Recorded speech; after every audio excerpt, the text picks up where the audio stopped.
and bought 40 acres just out of Homestead, out from Nampa.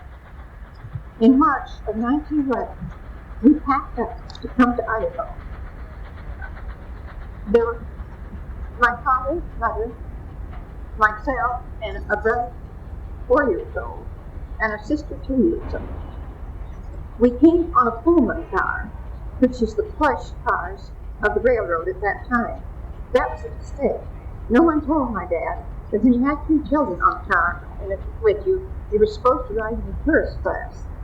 We were quite a disturbance to many of the people in that car.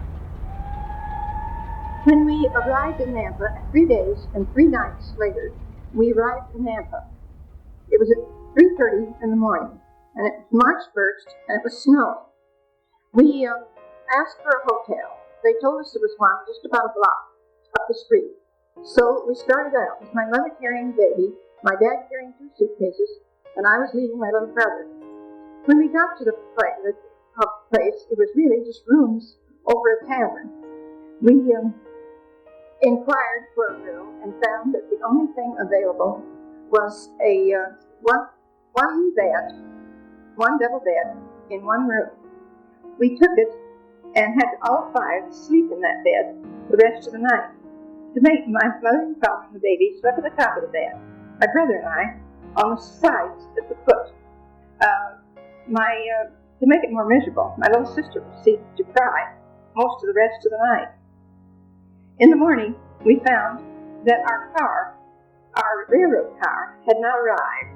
At that time, you brought your belongings in what was called an immigrant car. That means you rented an entire railroad car. In one end of it was our 2 horses, a cow, pigs, and some chickens, along with food enough for them for 3 weeks. The cars could be very slow getting there because they would shove them off on a siding anytime they wanted to and send faster freights along on passenger trains. In the second third of the car, we put our furniture and machinery. And in one end was left room for my uncle to sleep because someone had to go with the car to feed the animals. We had to rent an apartment for 2 weeks. Then it finally arrived. When it did, the neighbors came and helped us move everything. They brought their horses and wagons, led our horses and drove the cow, and hauled all the furniture out to our house. At that time, just a 2-room house with a homestead shack in which we cooked and had a living room and bedroom in the other house. When I was 5 at that time, it would have been 6 in November, so I thought I was going to start to school. Well, during the summer, my mother had another baby. We had a little baby brother. Just when I was ready to start to school, some of the neighbors came and said that there was lots of whooping cough in the school. My mother, not wanting the baby to have a whooping cough, decided I wouldn't start right then. So I didn't get to start till 1 year later.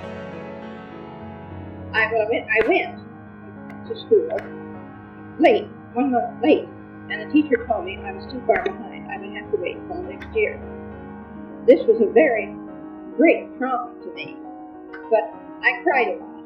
But now I feel that it was a very good thing that I didn't start school until I was nearly 7, because school was after that so very easy for me.